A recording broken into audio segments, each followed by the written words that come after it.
Good evening, folks. Triple Crown here, coming to you from Vancouver, British Columbia. This is a round 3 summary. Operation SF, meaning San Francisco, and Operation San Francisco was launched.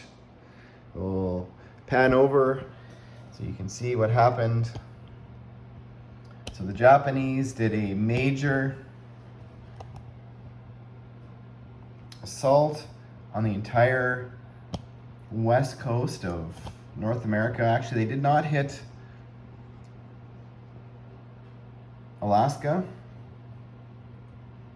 Sorry, folks, just trying to pan this right. But they did capture Hawaii, the Southwest, San Francisco, the Pacific Northwest, and British Columbia. And the Americans did attack back in the Pacific Northwest. There was mutual destruction there, but the Japanese were unsuccessful in capturing Western United States, which is unfortunate for them. That's worth 6 IPP. They went in, they used a sneak attack, or one of their sneak attacks there, and they came in with 1 infantry and an armor, and they did not score any hits on the first round of combat. The Americans were defending with an infantry and a AAA. And the Americans scored a hit in round 2, and the Japanese did not, and the same for round 3. So unsuccessful for the Japanese there. So unfortunate. The Canadians decided to reinforce in Alberta. So currently the Japanese have 4 units in British Columbia and 5 units in San Francisco, and their entire navy still intact. But actually the Japanese, they attacked the American destroyer and torpedo boat in the Hawaiian Islands, and they came in with 2 destroyers and a submarine. And anyways, the Americans scored 2 hits on the first round of combat, and it was ugly for the Japanese. However, they persevered and they won that naval battle, but they lost a couple naval units there. The Americans also tried to counterattack this convoy zone here, and the submarine rolled a 2 and the destroyer rolled a, can't remember, but they did not score a hit. I don't know why this lone transport's hanging out up there. But that's what happened there, folks. But there's a price. So Japan has sent all of its ground forces towards North America, and they are holding on. They've got a industrial complex in Peking, and maybe about 10 infantry left on the mainland of China. They did build 4 naval transports, which they will be able to load next turn, and a couple submarines, and they've still got their air force intact. So, but the KMT and the CCP are sort of backing them up against the coast. Don't know if they're going to be able to make it all the way to Shanghai or Peking, but they're certainly keeping the Japanese pinned and allowing the FEC and ANZAC to now control all of the Money Islands. So there's a little bit of a naval battle here. The Japanese came in and sank the 2 transports that were there, and the Dutch and the British and the Australians came in and sank the Japanese naval units that came in to the South Pacific. And the Japanese only have about 4 naval units left.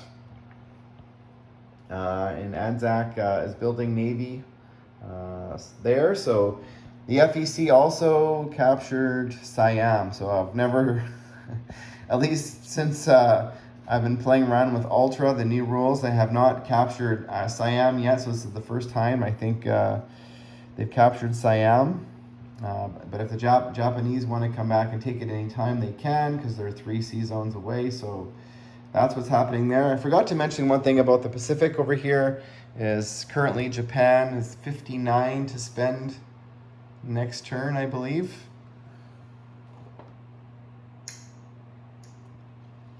Or 56 actually. 56, and America has 71. So currently the FEC has 40 to spend next turn, and Anzac has 23, and Canada has 12. So that's going to be tough if now the Allies go full Pacific. Over here, still a standoff in Cairo and Tobruk. The British and the Italians are continuing to build more naval units. And the American fleet is now safely retreated east of Panama. And something else that helped out the Americans is this rule that Hilltop Pillbox came up with, is when the Japanese attack North America, America gets to place one infantry in every territory that's worth at least one IPP for $1. So you can see now North America is now populated, or at least United States territories are, including Panama down here. And over here in Canada, the British and the Canadians built an armor each and a mech. So there's now 3 fast movers that can head towards the Pacific. And over here on the Russian front, not looking great for the Russians because they only rolled a 6 for their economy this turn. And they only have 24 to spend next turn, and the Germans are coming. They've got all their tactical bombers and a few fighters and bombers all along the eastern front, and they are ready to smash in on every front, the northern flank, the middle flank, and the southern flank on next turn. So expect Operation Barbarossa to commence and continue here.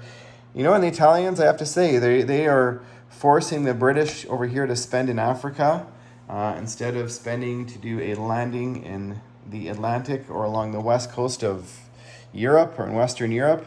So maybe that's a mistake. Maybe it's a mistake for the British to be spending money in Africa when they could be spending money over here in the Atlantic. So let me know your thoughts, folks, and if it's a mistake for Japan to be smashing North America on turn 3. So thanks for watching, folks, and stay tuned.